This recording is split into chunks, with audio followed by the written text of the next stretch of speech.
যে ধর্ষিত হয়েছে তার বিচার হইতাছে, হ্যাঁ ঠিক মতো কামে যেতে হয় না, এবার থাকতে পারতেছে না। যে কাজটা হয়েছে আসলে এই কাজটা যদি আমরা এভাবে মানে বিচার না করতে পারি, তাহলে এগুলার বিচার পরিপূর্ণ আমরা না করতে পারলে এই কাজগুলাকে লাই দেওয়া হবে।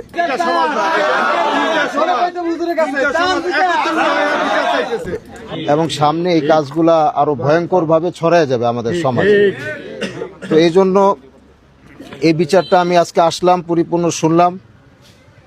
আমাদের এমপি সাহেব উনি আগামী শনিবার দিন দেশে আসবেন। আমি চাই এই বিচারটা এভাবে হোক যেন মানুষ এগুলা চিন্তা করতেও সামনে ভয় পায়।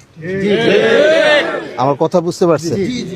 আমরা চাই যে এমন আসলে বিচার ব্যবস্থাটাও আজকে আমাদের এত মানে নিকৃষ্ট হয়ে গেছে, যা মানে আসলে চিন্তার বাহিরে। এক এক জায়গায় যাওয়ার পর যা দেখতে পাই বড় কষ্ট লাগে মনের ভিতরে। তো এখানে আমরা চেষ্টা করি একদিকে, কিছু মানুষ চেষ্টা করে আরেক দিকে। তো এই জিনিসগুলা যদি আমরা ঠিক করতে পারি, এটার সবচেয়ে বড় শক্তি হলো আপনারা, জনগণ যারা আছেন। তো আপনারা যদি ঐক্যবদ্ধ হন, ভালো একটা জিনিস সমাজ, ভালো একটা সমাজ ব্যবস্থা চান, তাহলে আমি সবসময় বলি খারাপ মানুষের সংখ্যা এই সমাজে কম, ভালো মানুষের সংখ্যা বেশি।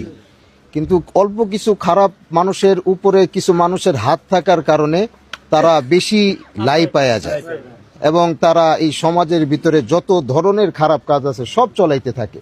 অথচ এত ভালো মানুষ থাকা সত্ত্বেও আমরা এটা বাধা দিতে পারি না।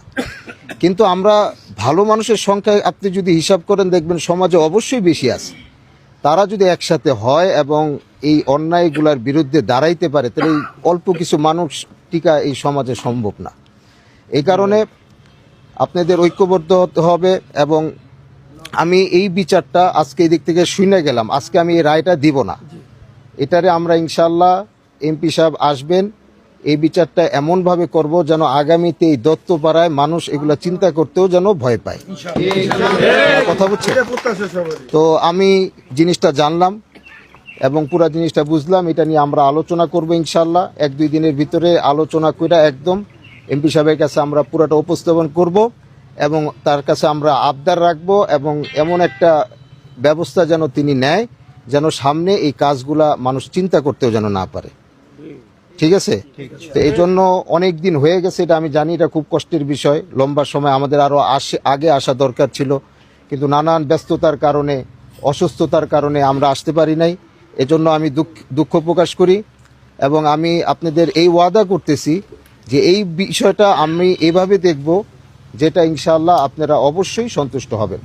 এবং